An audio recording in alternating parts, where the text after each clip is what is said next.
Hi అండి అందరికీ. పిల్లలకి, పెద్దలకి ఎంతో బలాన్నిచ్చే ఒక మంచి లడ్డూని ఈరోజు నేను మీకు చూపించబోతున్నానండి. ఈ లడ్డు రాగిపిండి ఇంకా డ్రై ఫ్రూట్స్‌తో చేసిన లడ్డు అండి. ఇది రోజుకి ఒకటి తింటే మనకి ఒంట్లో నీరసం తగ్గించి మంచి బలాన్నయితే ఇస్తుందండి. ఈ లడ్డు ఎలా తయారు చేసుకోవాలో ఇప్పుడు చూపిస్తాను.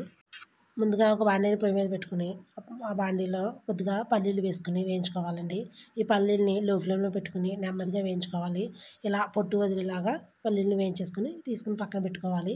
ఇప్పుడు మళ్ళీ అదే బాండీలో ఒక స్పూన్ వరకు నెయ్యి వేసుకుని అందులో కొద్దిగా బాదం పప్పు కూడా వేసుకుని వేయించుకోవాలి.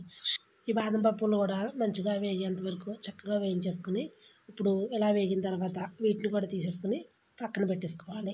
ఇప్పుడు మళ్ళీ అదే బాండీలో కొద్దిగా జీడిపప్పును కూడా తీసుకుని ఇది కూడా గోల్డెన్ బ్రౌన్ కలర్ వచ్చేంత వరకు చక్కగా వేయించేసుకుని ఇప్పుడు ఇలా వేగిన తర్వాత ఈ జీడిపప్పును కూడా తీసేసుకుని పక్కన పెట్టేసుకోవాలి.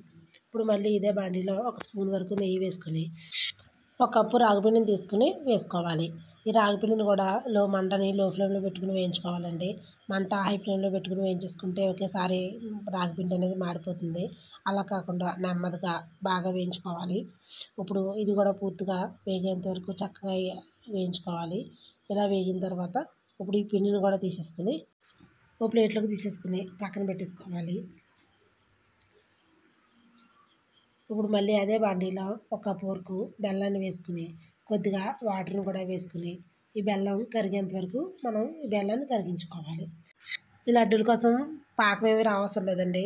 కొంచెం బెల్లం పూర్తిగా కరిగేంత వరకు కరిగించుకుంటే సరిపోతుంది. మనం ఇందాక వేయించి పెట్టుకున్న పల్లీల్ని ఇలా పై పొట్టు తీసేసుకుని మిక్సీ జార్లో వేసుకోవాలండి. అదే మిక్సీ జార్లో ఇందాక మనం వేయించి పెట్టుకున్న జీడిపప్పు, బాదం పప్పులు కూడా వేసేసుకుని మిక్సీ పట్టేసుకోవాలి.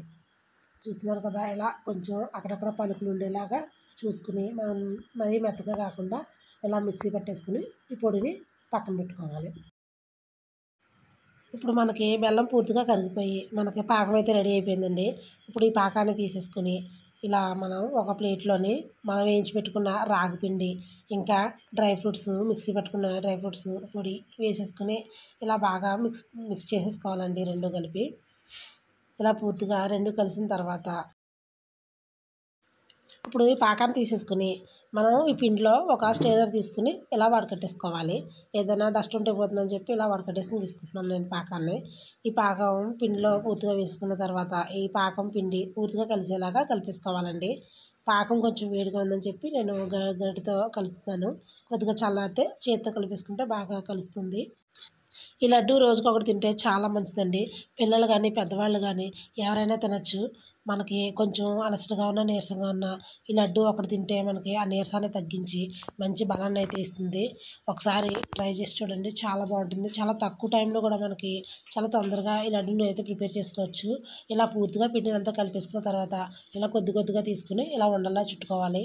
చూస్తున్నారు కదా, అక్కడక్కడ బాదం పప్పు, జీడిపప్పు, పల్లీలు అక్కడక్కడ పలుకులుగా తగులుతూ మనకు తింటుంటే చాలా బాగుంటుందండి. ఇలా పిండిని అంతా కూడా ఇలాగా లడ్డూలాగా చుట్టుకోవాలండి. అంతేనండి, మన ఆరోగ్యానికి ఎంతో మేలు చేసే రాగి డ్రై ఫ్రూట్స్ లడ్డు రెడీ అయిపోయిందండి. వీటిని ఒక డబ్బాలో స్టోర్ చేసుకుని ప్రతిరోజు ఒక లడ్డు పిల్లలకి పెడుతుంటే వాళ్ళు చక్కగా ఆరోగ్యంగా ఉండి చాలా బలంగా తయారవుతారండి. పెద్దవాళ్ళు కూడా తింటే చాలా ఆరోగ్యంగా ఉంటారు. ఒకసారి ట్రై చేసి చూడండి, చాలా బాగుంటాయి. ఈ వీడియో కానీ మీకు నచ్చినట్లయితే లైక్ చేసి, షేర్ చేసి, సబ్స్క్రైబ్